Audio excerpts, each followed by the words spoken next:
ඔබතුමා ඡන්දේ පාවිච්චි කරුවාද? ඔව්. මේ දැන් තමයි ඡන්දේ පාවිච්චි කරේ. ඔව්. මේ ඡන්දේ ගැන මොකක්ද හිතෙන්නේ? විශේෂයෙන්ම කියනවා නම් මම හිතන්නේ ලංකාවේ පළාත් පාලන ආයතනයක් සාමකාමීව පැවැත්වුවා නම් ඒ සාමකාමීව පවත්වපු පළාත් පාලන ආයතනය තමයි මේ. ඒක මේ දුව ජනතාව පිටුපණිවිඩ ජනතාවට ඉතා සක්සුදක්ෂේ පේන්න තියෙනවා. මෙන්න මෙහා පැත්තේ තියෙන්නේ ඡන්ද මධ්‍යස්ථානය. ඡන්ද මධ්‍යස්ථානයේ ඉඳන් මීට 50කට මෙහා පැත්තෙන් මෙන්න මේ ගමේ තරුණයෝ ටික එකතු වෙලා රිකට් ගහනවා. මේක පුදුම ලස්සනයි. මේක තමයි වෙන්නේ. මේක තමයි මේ දේශපාලන ඇතුලේ තියෙනවා මේක.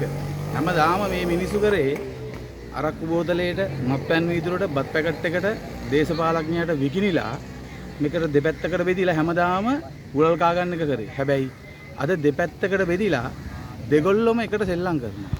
ඒකේ ලොකු ලස්සන වැදගත්කමක් තියෙනවා. හරි ලස්සන. ඒක බලද්දී මේක මේ මුළු ගමේ කොල්ලෝ ටික එකට එකතු වෙලා සෙල්ලම් කරනවා. ඉතින් හිතනවා මිනිස්සු තේරුම් අරන් තියෙනවා. මිනිස්සු වෙනස් වෙලා තියෙනවා. මේක වෙනස් කරන්න ඕන කියන හැඟීම මිනිසුන්ට තියෙනවා.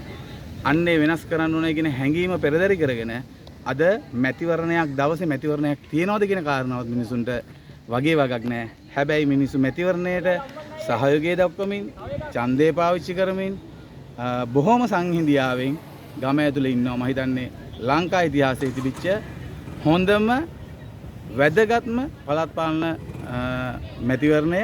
ඒ වගේම තමයි මෙවර මේ කොට්ටාසය ගත්තත් මේ කොට්ටාසේ ඉහළම ප්‍රතිශතයකින් ජයග්‍රහණය කරන්න පුළුවන් වැඩපිළිවෙල ජාතික ජනබලවේගය අපි හදලා තියෙනවා. ඒක ප්‍රධාන හේතුව කොට්ටාස් සභා නිර්මාණය කරලා ඒ අවශ්‍ය කරන වැඩපිළිවෙල මේ වෙනකොට අපි මුළු ගම තුලම දිගහැරලා තියෙනවා.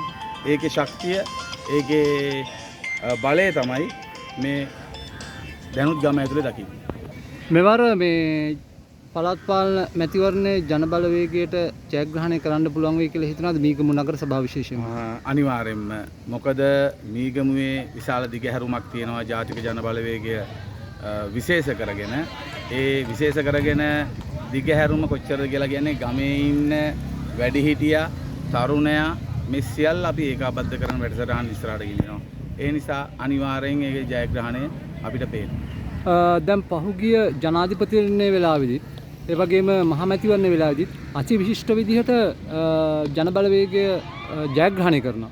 නමුත් එහි ප්‍රතිලාභ මීගමුවට ලැබිලා නැහැ කියලා චෝදනාවකුත් තියෙනවා. මේක ගැන මොකද්ද ඔබ හිතන්නේ? ඔව් මොකද අපිට ඇහැට පේන කනට ඇහෙන දේවල්ම නෙමෙයි. හැබැයි මේක ඇතුලේ මිනිස්සු මේ වෙලාවේ ස්ථාවරමින් ඉන්නවා. ඒක ඉතා පැහැදිලිව පේනවා. පහුගිය කාලේ පුරාවටම තිබිච්ච ක්‍රියාකාරකම් එක්ක බලනකොට මිනිස්සු කාල ඇඳලා ගමන් බිමන් ටික ගිහිල්ලා තමන්ගේ එදිනෙදා දෛනික ක්‍රියාවලිය ඇතුළේ තමන් වැඩ කටයුතු කරගෙන යනවා. ඒ කියන්නේ මීගමුවට අවශ්‍ය වැඩ කටයුතු කරගෙන. හැබැයි ඉතින් පාරවල් ටික හැදිලා නැතුව ඇති. බෝක්කු ටික කාවුන්ට් ටික හැදිලා නැතුව ඇති. විශේෂයෙන්ම മന്ത്രിවරයෙක් නැති එක ප්‍රශ්නයක් නේද? මීගමු ආසනයේද? ඒක ඉතාම වැදගත් ප්‍රශ්නයක්. මොකද ගිය මහමැතිවරණය පවත්වපු මහමැතිවරණයේදී මීගමුවට മന്ത്രി අසුනක් හිමි වුණා නම් මම හිතන්නේ මීට වැඩියේ අපි මීගමු ආසනෙත් ජයග්‍රහණය කරා ගෙනියන්න තියෙච්ච අවස්ථාවකුත් තිබුණා.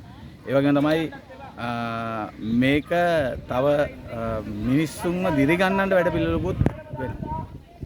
දැන් මෙවර මේ පළාත් පාලන මැතිවරණයට එහෙම නැත්නම් මීගමුවට අදාළ මහනගර සභා මැතිවරණයට සෑහෙන ප්‍රමාණයක් මේ ස්වාධීන කණ්ඩායම් වලින් ඉදිරිපත් වෙලා තියෙනවා. එතකොට දැන් ඔබේ පක්ෂයේම විශේෂයෙන්ම ඔබේ පක්ෂයේම සමාජිකයෝ කිව්වා මෙතන යම් ආකාරයක කුමන්ත්‍රණාත්මක වැඩපිළිවෙලකුත් වෙනවා කියලා මේ ස්වාධීන කණ්ඩායම් හරහා.